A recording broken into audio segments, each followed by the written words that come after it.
Viewers, this is Ratul Rida and welcome to the World Cup show. Round of 16 এর আরো দুটো match কিন্তু হয়ে গেছে। পর্তুগাল বনাম স্পেনের মধ্যকার খেলা আর যুক্তরাষ্ট্র বনাম বেলজিয়ামের মধ্যকার খেলা শেষ হয়ে গেছে। তো পর্তুগাল বনাম স্পেনের খেলাতে স্পেন শেষ মুহূর্তের গোলে 1-0 গোলে জয় লাভ করেছে। গতকাল আমি পুরো খেলাটাই দেখেছি একেবারে সেই 100 মিনিট ধরে, কারণ 90 মিনিটের পরে আরো 6 মিনিট দেওয়া হয়েছিল, সেটাকে 9 মিনিট পর্যন্ত এক্সপ্যান্ড করা হয়। তো পুরো খেলাটাই আমি দেখেছি। কালকে খেলা দেখে আমার নিজের কাছে এত খারাপ লেগেছে, মানে আমার কাছে মনে হয়েছে যে রাউন্ড অফ 16 এর সবচেয়ে বাজে ম্যাচ গেছে ওইটা। আপনি প্লেয়ারদের রেটিং গুলো দেখলেও বুঝতে পারবেন যে কেন আমি এই কথাটা বললাম। মনে হয়েছে দুই দল প্রতিযোগিতা করতেছিল যে কে কত খারাপ খেলতে পারে। হ্যাঁ, প্রথমার্ধে দুই দলই বেশ কিছু সুযোগ তৈরি করেছিল, কিন্তু গোল এক্সিকিউট করতে পারেনি, গোল করতে পারেনি। আর দ্বিতীয় অর্ধে তো বাজে খেলার মানে লাগিয়ে দিয়েছে। ভুল পাস, ভুল অ্যাকুরেসি, সব মানে এলো পাথারি ফুটবল যাকে বলে। আমার একটা সময় গিয়ে মনে হচ্ছিল দুজনের দলের মধ্যে খেলা দেখে যে কারো গোল করার ইচ্ছাই নেই, এরা মনে হয় ফ্রেন্ডলি ম্যাচ খেলতে এসছে। এটা যে বিশ্বকাপের নকআউট স্টেজ সেটা আমার মনেই হয়নি টোটাল খেলা দেখে। যাই হোক, সব শেষে সুপার সাব হয়ে নেমে ওই মেরিনা, উনি কিন্তু 90 মিনিটের মাথায় গোলটা করে।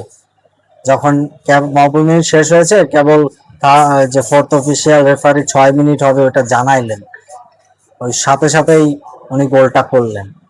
যদিও ওটা অফিসিয়ালি 91 মিনিটে দেখানো হচ্ছে, বাট ব্যাপারটা এরকমই ছিল। আমি খেলাটা পুরোটা দেখেছি।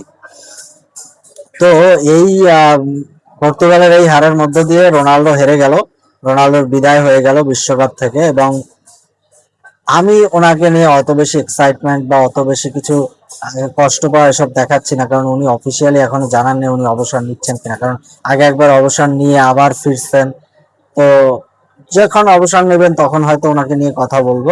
বাট বিশ্বকাপ মিশনটা এবারের মতো ওনার শেষ, এবং উনি বিশ্বকাপে কোনোদিনই কিছু করতে পারে নাই, এটাও ট্রু।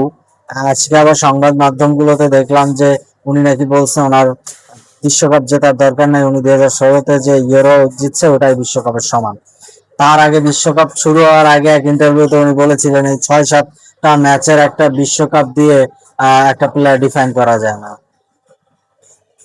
তো ওনার বিদায়টা আসলে আমার কাছে অতটা বেদনাবহুল না।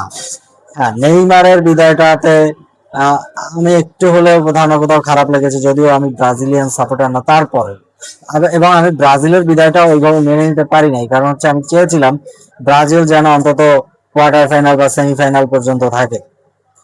তো এখান থেকে রাউন্ড অফ 16 থেকে সেই 1990 সালে একবার আর্জেন্টিনার সাথে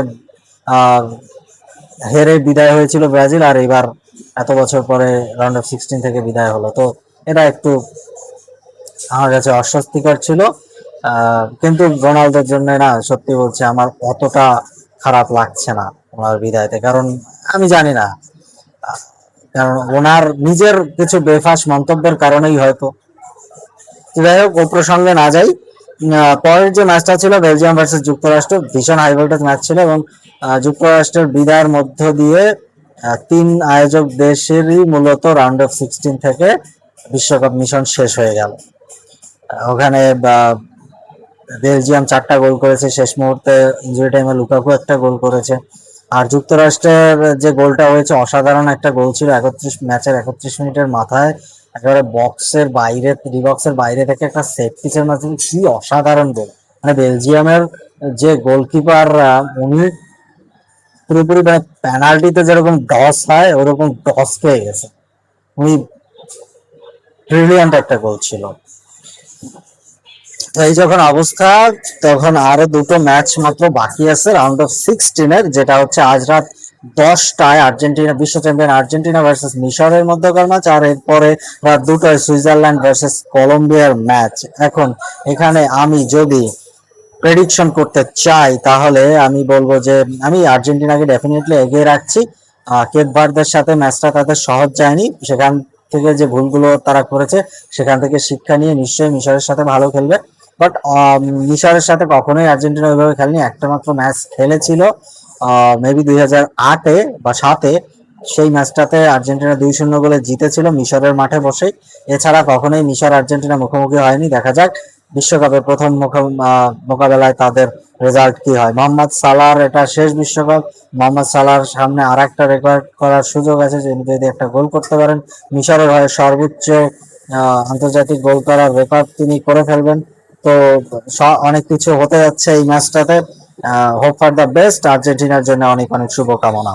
এছাড়া রয়েছে সুইজারল্যান্ড ভার্সেস কলম্বিয়া ম্যাচ। এখানে খাতা কলমে এবং শক্তিমত্তায় বা এবার বিশ্বকাপের খেলাগুলো যদি আপনারা দেখেন, সেখান থেকে পর্যালোচনা করলে কলম্বিয়া এগিয়ে থাকে, বাট ইউরোপিয়ান দল সুইজারল্যান্ড তাকেও একেবারে ফেলে দেওয়া যায় না। আর এই খেলাটা হবে ভ্যানকুভারে, কানাডাতে, এবং কানাডাতে এই খেলার মাধ্যমে কানাডার বিশ্বকাপের যে তারা যে হোস্ট, সেই হোস্টিং শেষ হয়ে যাবে। এরপরে যে কোয়ার্টার ফাইনাল, সেমিফাইনাল এবং ফাইনাল খেলাগুলো, যে বাকি যে খেলাগুলো থাকবে, সেগুলো সবই আসলে হবে যুক্তরাষ্ট্রে।